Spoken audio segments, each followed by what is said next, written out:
The following is a Hoop Ball presentation.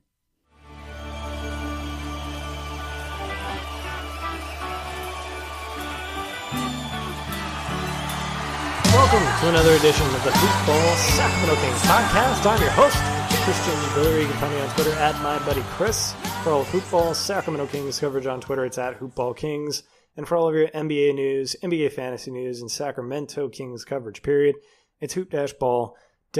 You can get the season pass now. If you're playing fantasy basketball, it is a must-have, so you can have all of the premium content that Hoop Ball puts out. If you are a new user to DraftKings and deposit $10 there, you can get the season pass for free. You can find this podcast on iTunes, Stitcher, YouTube, Google Play, as well as the iHeartRadio app, which is available for free to download in the iTunes and Google Play stores. On the program today, we have Sacramento Kings beat blogger for Hoop Ball, Mr. John Schifferle. The Kings played last evening against the Phoenix Suns in Phoenix.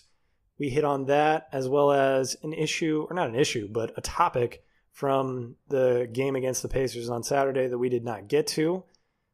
The Kings came out and played well against the Suns. We hit on that. Justin Jackson seems to be back on the schneid. And the Kings' three-point shooting. Enough? Too little? Do they need more? We touch on that as well. And anyhow, enjoy this episode of the Hoop Ball Sacramento Kings podcast. Back on the show with us yet again. He's so gracious to come back on. It was so difficult to get him to come back on. But yet again, he was so gracious to come back on the show. Sacramento Kings beat blogger for Hoop Ball, Mr. John Schifferle. How are you, sir? Doing well. I guess you're just lucky I'm not booked for something else. Yeah, when you get booked for something else, we're really going to be high and dry as far as who to bring on the pod. I guess I'm going to have to fix that. Yeah, just appreciate what you have. So much of that statement could apply to the Sacramento Kings.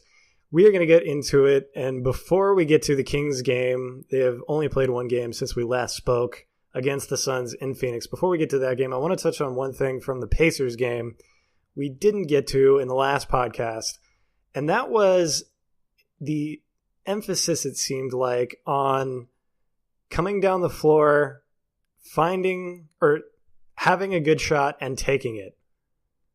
A good shot for a shooter beyond the arc or not beyond the arc, and him just taking it. 21 seconds left on the shot clock. Let it fly. They did that a good deal in the Pacers game. I hadn't noticed it in any other game. Seemed completely brand new. I loved it. Something I wanted to see before the season. I hope we see more of it going forward. John, did you happen to notice any of that, and what did you think?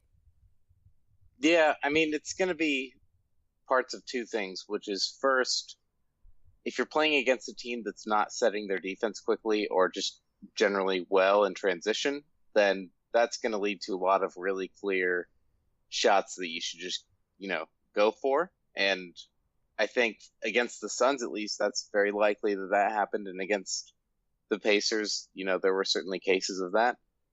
But second, I think it's a very fine line in general of doing that between taking a stupid shot early in the clock. So it's just something that, with the team not having played at this pace or even really close to this pace in the past, it's just going to take time to learn the difference. And so I think we're seeing them trying to, play with that line a little bit.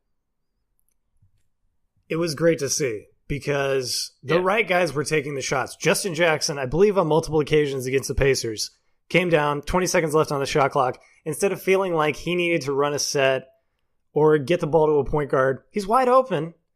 So what if there's 18 seconds left on the shot clock, 20 seconds left on the shot clock? You're a shooter. Shoot the darn ball. Good to see from my perspective. That's something, if the Kings to play with a high pace, that is something that they have to do.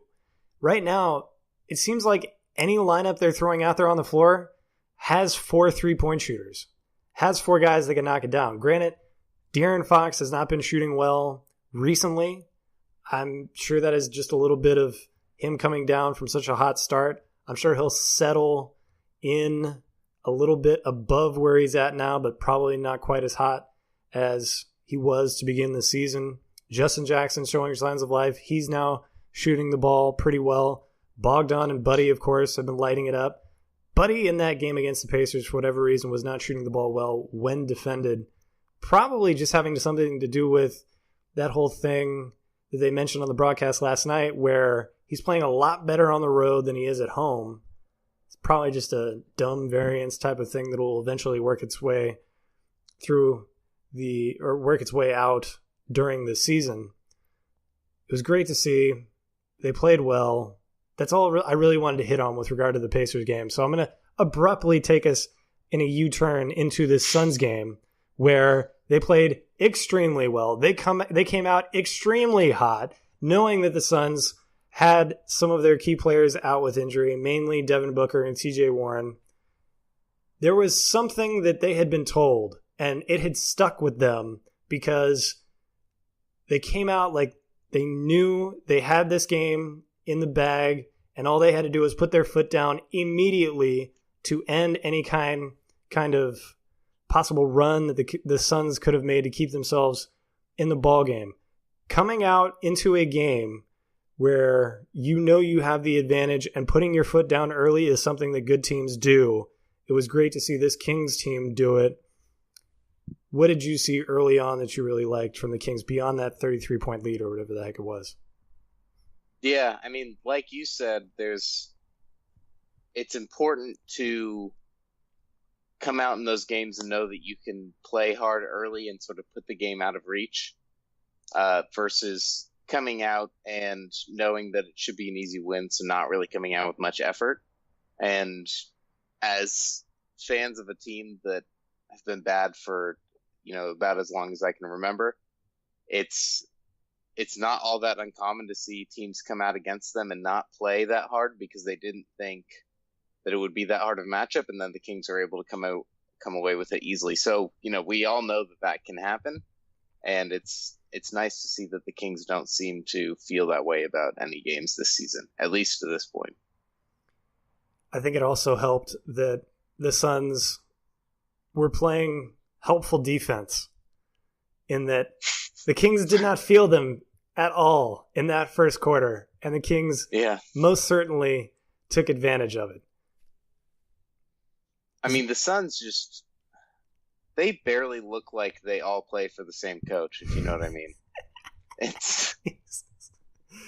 It's pretty unbelievable to watch. And I mean, they're still a group of professionals. They can beat you if you're not on, so it's impressive. But yeah, they really just don't. They're not good at all. And it's actually pretty tough to watch people play against them. To their credit, they don't have their best player. That has something to do with it. That's going to paper over a lot of this. They don't have actually two of their best players because TJ Warren is thought pretty highly of, right? I mean, he's a good scorer, but neither of them are going to fix any of the problems on defense. If anything, they'd make it worse. And so I don't know. It's tough to watch. Anytime you have a player that just kind of floats defensively, and the Suns seem to have multiple players like that, it's just, you have very little chance of being competitive. With respect to, even with that, it's good to see the Kings playing well, getting back to that flow that we had seen early in the season.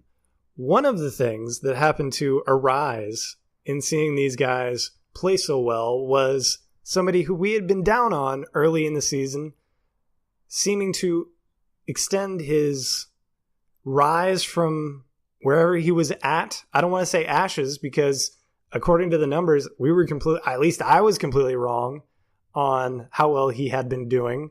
The name of that man is Justin Jackson. I'm ready to completely admit that I wasn't. Well, actually, no, I'm not completely ready because we were hedging a little bit, saying that he just needed to get some confidence back and things would take off in a good direction for him. Justin Jackson, give me your thoughts. Where are you with him at the moment?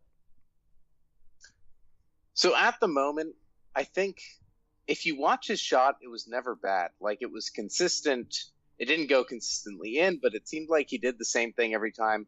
He gets it off pretty quickly. He can elevate when he shoots it. Like, there's plenty to like about it outside of the percentages and the results. And so that kind of always gave me hope that in the right situation, he could be a good shooter. Maybe not like a super great shooter, but a good one. But the most important thing to me about the beginning of his season, and even now, is that he's not a big counting stats guy because he doesn't really score a ton, doesn't get to the line necessarily that much, and he'll rebound, but not a crazy amount necessarily, just probably about what he should do for his position. And he can pass, but really what you're getting from him is the fact that he doesn't take a lot of bad shots. He doesn't turn the ball over, and the ball doesn't stick with him. Like, you just get a player that doesn't do a whole lot wrong. And it's really hard. It's impossible, basically, to see that in the box score. You can look at his turnovers, but I mean, it's very hard to see a player like that in the box score. And it's easier, but not a whole lot easier to see a player like that on the court, because you don't see them do much. You just see them avoid doing a lot of things they shouldn't, and that's just harder to see. So I think Kings fans were always hard on him because he wasn't making a ton of mistakes. And now that he's shooting, he's obviously doing a lot better, but I think you're still going to have to realize that he's just not a huge counting stats guy. My two biggest gripes were he's missing all these open shots. That stinks because I want him to make the open shots. And second, how well is he moving laterally? I'm noticing too frequently it seems like he's getting blown by without much resistance. To his credit, he has picked that up so far this season. It doesn't seem to me like he's letting guys blow by him as easily. He's putting up a lot of resistance. I'm not noticing it nearly as much as I had in the preseason and maybe in Summer League. Maybe my perception of it was a little warped by that. He's definitely being used defensively. He's getting put in the game in the second half when he hadn't played at all. And I'm thinking part of that calculus is because he is a benefit, a net benefit to the defense to be in there, especially given his length. Yeah, I mean, he has a ton of size and length, even for a small forward. And I don't know, I was never quite as down on his defense either. I didn't love it, but I just kind of always felt like he wasn't, to me, before November, he wasn't really helping the team. There were times where he was hurting the team, but mostly he was kind of a net neutral. In November, it felt like he was finally truly helping the team. Agreed. There is somebody that we haven't talked a whole lot about who is, I wouldn't say quietly, he's making an impact and people are taking notice. And the name of that gentleman is Iman Shumpert. Shooting much better than I expected. Playing shutdown defense. Yes, he is maybe a little undersized height-wise to be the small forward, not being an issue. Or it is not an issue, at least in my estimation, so far this season. He's keeping the team together. He's being a veteran presence. He is guiding these guys along in some way. I would say he's probably the primary veteran leadership on this ball club. For whatever he's getting paid, he's right now a bargain. I'm liking what he's bringing to the table. I like him as the three, especially in a league where everything is trending towards guys playing a position guys playing a position above where they would fit best, at least in the league 5 years ago. All of that is working well for him, especially now that the Kings are looking to space the floor, get open shooters, drive and kick. That definitely fits his game. Also, he's shown us quite an expansive game off the dribble. I was not expecting that either. There's more to his game than a lot of us had pegged coming into the season. What have you liked from Iman Shumpert so far? He's good. He kind of seems like a heat check guy to me sometimes. And I think it seems like you see him make some pretty big plays defensively from time to time, and then I think there's also times where you kind of see him just get blown by a lot easier than he should.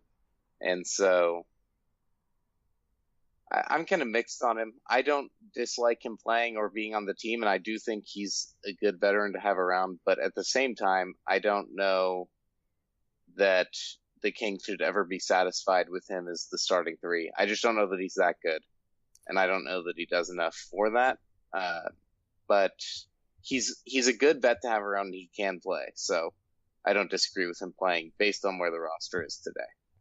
I like it. I like the look. I like having Bogdan come off the bench. I like him being a spot star. Well, not a spot star. I like him being the starter. I think it gives him a good look. I think it allows Fox to be out there being the one handling the ball and getting used to having to create the offense, having to run the offense, having to be the main guy for a team and not having that crutch of Bogdan out there. Granted, when you get into the winning time of a game, you're probably going to want Bogdan out there because he is one of the 5 best players on this team. I agree with all that. Yeah. Well, I mean, let's just say if you replace him with Otto Porter, I think Fox still needs to be that playmaker, but you have a much better shooter next to him, and you have, I would argue, a much better defender at this point next to him as well. And so I like the idea, like you said, of Bogdan coming off the bench, but I think I like that with or without Iman Shumpert. And I don't think I like it because of Shumpert. I like it because of what Bogdanovic does for the bench. Are we sure that Otto Porter is worth trading for? Yeah. I've never. I mean, he's been all right, but I mean, hasn't he regressed this season? He has not been as good this season, but I would say pretty much no one on the Wizards has been as good this season. I think a lot of that has to do with just the team situation. Like, Porter was so good as a shooter for 2 straight years that it would be ridiculous for him to be this far behind. I mean, and when you talk about a regression, he's still shooting 36%. So is he as good as he was the 2 seasons before that? No, but the 2 seasons before that, he was 43 and 44%. So, I mean, he's very good as a shooter, and he would probably be the best defender on the Kings the day he joined the team. So in your mind, it is an absolute yes if you can get a good deal for Otto Porter.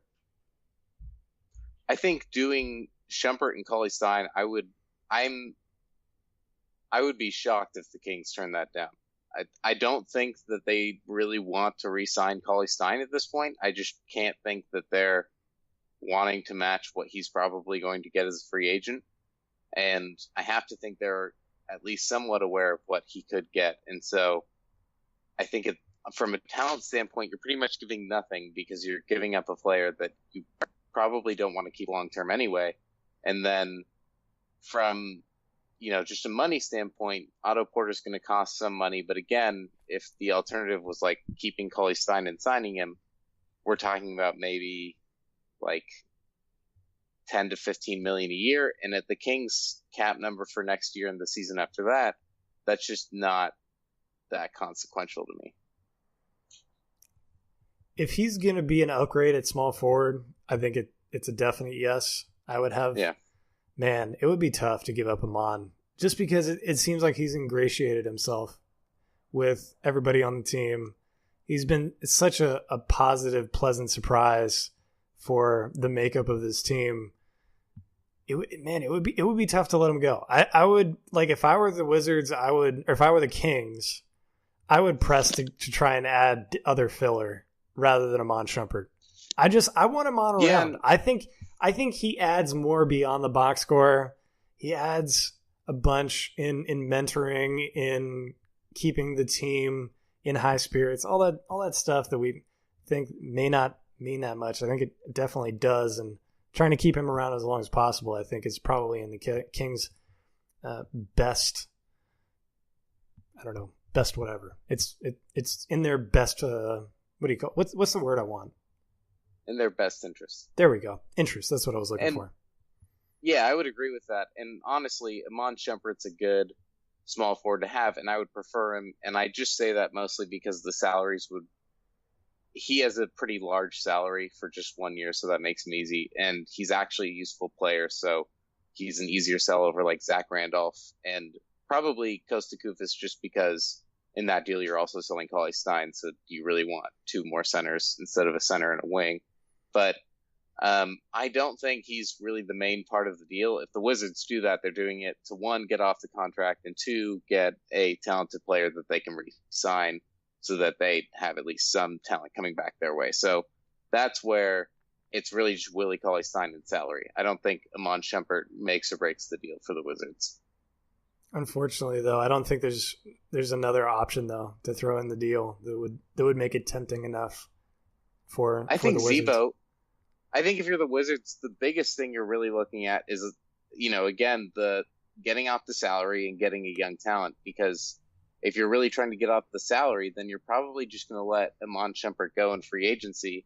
If you don't get Iman Shumpert, in the trade, I also don't think it'd be that hard to go out and get Shumpert as a free agent. If you're Washington, you're saying, we do want Shumpert long-term, so we want him in this trade. The alternative is wait 3 months and just sign him in free agency. He's probably there if you want him. True. Very true. So, yeah. Justin Jackson is shooting better. Iman Shumpert shooting pretty well. There's a lot of good shooters on this team, yet the Kings sit here at, I want to say they're 25th in three-point attempts in the NBA. I think I looked at it. I did look at it on NBA.com, and I think I looked at it properly. I'm not that great with computers. The 25th in attempts. Are they shooting enough threes or not enough threes, in your opinion, John Schifferle? And I also want to give a shout-out to Far Cavalry for the comment that he made in the Reddit thread that I looked at for inspiring this question. I mean, I think they would have to make a decent change to their system to shoot more. And to that, I would say maybe just stay where you're at because it's working well. I mean, offense certainly is not their problem this season. So if it means a drastic change to what they're doing today, I would just keep what they have. And I think that's what it would require, is a decent change to how they play. At the same time, I think you could add a couple on the margins. Like Frank Mason seems to pass up some pretty open ones, and so does Fox. So maybe that's the answer for it. They have optimized the offense about as well as you can. Like when they go 12 for 26 from three-point range, I feel pretty freaking good about their chances. If they score over 23, 24 points in transition, they make 12 threes, and their free throw differential in terms of makes compared to the other team are close. I feel really, really good about their chances. If they made one or two more threes, yes, of course, I would be happy about it. But I think they're exactly right where they want to be. Yeah, like you mentioned, you can nitpick, but would I want them shooting 45 threes a game? I'm not really sure I would, because if guys are going to convert in the paint like they have for the Kings this season, I would have trouble moving to more shots that are probably going to convert at a lower rate. Justin Jackson, like we mentioned on the previous podcast, is converting extremely well in the restricted area. Willie Cauley-Stein, until recently, had been almost automatic within 5 feet of the basket. Costa Koufos, shooting pretty gosh darn well. He made some impressive shots last night that kind of showed his repertoire from inside the paint.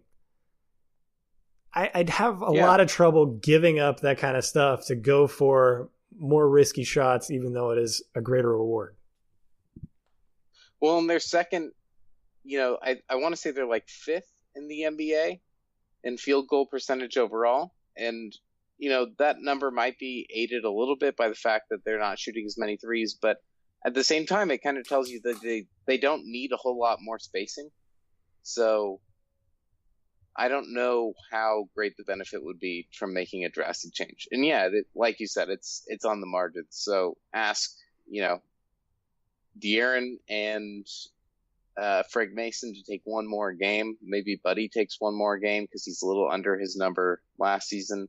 And all of a sudden, instead of 25th, you're, 18th or 17th or whatever it is. And that's it. They're making 10 a game. The leader in the NBA is making 14 a game. And the leader in the NBA is taking, what is it? 14 more a game than the Kings. So if we could have any gripes in terms of shooting numbers, it would be at the free throw line. Like if they could improve that free throw line to league average, we'd be shooting for the moon here with bated breath. So excited over that development because that is just that's kind of holding them back. And if they couple that with drawing a few more fouls, which I think is definitely a possibility, I think De'Aaron Fox could, if you end up driving a few more times a game, which is probably likely to happen here when he asserts his authority and realizes that late in the game, in the second half, he needs to be the guy going to the basket, taking the ball to the other team. It's going to result in some more free throws. Last night, he was 2 for 4 to start the game. That's really going to hurt him moving forward, especially because he wants to get to the basket, or we want him to want to get to the basket. And if the free throw line ends up being a hindrance to that, it's going to hurt the Kings long term. Yeah, and I want to say he ended up 3 for 6, so that was a bummer. But it does seem like he kind of, I think part of it is playing like that's a problem. And he doesn't seem to play like a player who's worried about going to the line. And I think that's the benefit here is he needs to keep playing like that. Because to be honest, he's, 66% from the line right now? Might be high. I'm not sure of the exact number. Might be high. That might. Well, I mean, let me check this out before I say something foolish, I guess. Oh, he's 70% from the line right now. And so that's still a very good percentage in terms of just, effective field goal percentage or true shooting percentage. It's still very good. So I think he should still keep trying to get to the line. I think he should still keep taking those shots. And it does seem like he plays like that. And that would be my biggest concern is if he stopped going in like that and trying to get to the line. Yeah. It doesn't look like there's any kind of calculus in his head. Oh no, I'm only shooting 70% from the line. I can't drive it this time. I got to pass it to somebody else. It looks like him doing that is more so related to wanting to get other guys involved in the game, especially early on. Like he really puts an emphasis on that early in the game, trying to get the rest of his guys going. But later on in the game, the one who's been taken over lately is Bogdan.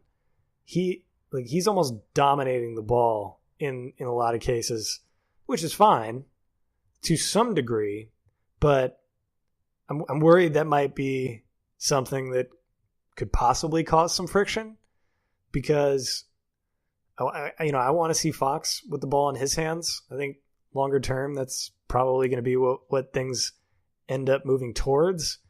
Also, I think the threat of him is viewed a little more highly by the other team from their perspective because I think they're a little more concerned with him being able to make his way to the rim. He's just such a dynamic threat with such speed. And it's going to take less guys from the other team to keep Bogdan from making it into the lane. Yes, he is typically able to get where he wants, but it takes a little bit longer. And in some cases lately, he's been taking it all the way down to the end of the shot clock without any kind of outlet to get him out of those situations. I don't have anything. See, I really like what he's done in the half court. I completely disagree. Okay, he's I guess in a vacuum here, if you're looking at things, he would be the best half court scorer, but the way he's been approaching that has been a hindrance to me for the overall cohesion and coherence of the half-court offense. I agree. I think for the most part, I just don't see unless it's like an out of bounds play, I don't see a ton of half-court offense in general. And to me, Fox, there's just something mentally right now where he's not fully there yet as a number one guy. Like, he's just, not that he's not good enough and not that he's not going to get there, but I think he's still almost like adjusting to how much better he is this season. I don't think it's fully really clicked for him what he could be doing and what he should be doing. And for Bogdanovich, it seems like it has. And I think that kind of takes a lot of pressure off Fox. I think it allows the Kings to move forward with maybe not the most advanced half-court offense in the league. And, I think he's the best player on the team to do it at this point. And at some point, I do agree it could maybe cause some friction once Fox really gets into the rhythm of being what he could be. But until that point, I think it's only good. And, hopefully they both seem like very mature players. So I don't know that we're going to most likely see any issues there, but it is worth monitoring. I'm going to say something that people will think is a little crazy, but so a hot take. I guess Bogdan is okay. He's within shouting distance of being a black hole on offense. Really? That's to the untrained eye who is not looking at advanced metrics and doesn't know how to work the NBA stats website very well. He's close. Like he's I feel like most of his touches involve a lot of dribbling. It ends, of course, with either a shot or a pass. It's very rarely to further the offense along. He has so much confidence in what he can do, which is great, that he often ends up going when he gets the ball. It is a lot. It just ends up kind of bogging down whatever the Kings do, and whatever they do ends up emanating from whatever he can create. He's not creating so that he can allow somebody else to create. Maybe I could be completely wrong here. I probably am completely wrong, but I don't know. I'm concerned about the amount of dribbling, but it doesn't seem to be affecting the Kings at all because they sit above 500 now for the first time this late in the season since 2004-2005. I don't know. I don't know, see John. Those concerns. I do agree with you that there are a lot of times where the possession ends with him, for better or for worse. And for him, I feel like it ends a lot with him trying to bail himself out. If that makes sense. Yeah, and basically he's left himself as the only option, right? Mm-hmm. So, I get what you're saying there, and I do think that's true. I don't think we disagree there. But what I would say is his true shooting percentage is like 58%, something like that. And his turnover percentage is below 10 for sure. So when I really look at it, I just don't know that, sure, he's forcing himself to be the person that ends the possession in some scenarios, and that's maybe not ideal. But when he ends the possession, it very rarely ends in a miss or a turnover. And so I don't know that I care that much about it if that's really what we're talking about.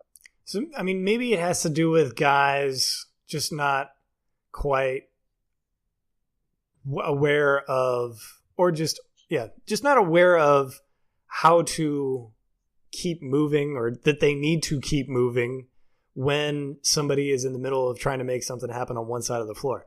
There is not a lot of, or at least on this last homestand, there was not a lot of off-ball movement. And Jaeger alluded to that a little bit with there being some lack of ball movement, player movement when guys get tired, aren't quite sure what to do. They just kind of default into hero ball. I think some of that's going to get fixed here in the road trip that they're taking. Maybe you are right. I mean, when you put it that way, where okay, he's the turnover percentage is low, and most of those possessions do turn out well. It's hard to sit here and say, well, he's doing something wrong. Yeah. Well, is there anything else that we need to hit on? Because I just went with a scathing hot take that you turned me around on in about 97 seconds. So I do agree with you, though. I mean, you can definitely see it, and he does have the slowest pace on the team, which would, show that even more. But yeah, I guess. I mean, that's all I got. Other than Justin Jackson, not as bad as we think. He's doing well. He's doing well. The big Mo is on his side finally. Yeah, well, exactly. So we're officially a Justin Jackson fan podcast. Oh yeah, most certainly. I would say I'm pulling for the guy. I definitely am. Yeah, because he has all of the things that the Kings most certainly need and do not have a great depth of. Yeah. Well, I mean, I hope everyone liked the Kings talk, but it's all Justin Jackson from here on out. So. Oh boy. Well, now let's see. The Kings go to, I can't remember. It's Cleveland, Indiana, and Chicago. I'm not sure in what order, but I think they are playing Indiana on Saturday. Check your schedules, check your apps, all that stuff. You can find John Schifferle on Twitter at John Schifferle. You can find me on Twitter at my buddy Chris. For all of Hoopball's Sacramento Kings coverage on Twitter, it's at Hoopball Kings. And for all of your NBA news, NBA fantasy news, and Sacramento Kings coverage, period, it's hoop-ball.com. You can get the season pass now to get all of the premium content from hoop-ball.com regarding fantasy basketball. If you go to DraftKings and you are a new user, you deposit $10 there, you get the season pass for free. You can listen to this show on iTunes, Stitcher, YouTube, Google Play, as well as the iHeartRadio app, which is available for free to download in the iTunes and Google Play stores. For John Schifferle, I'm Christian Villere. See you next time.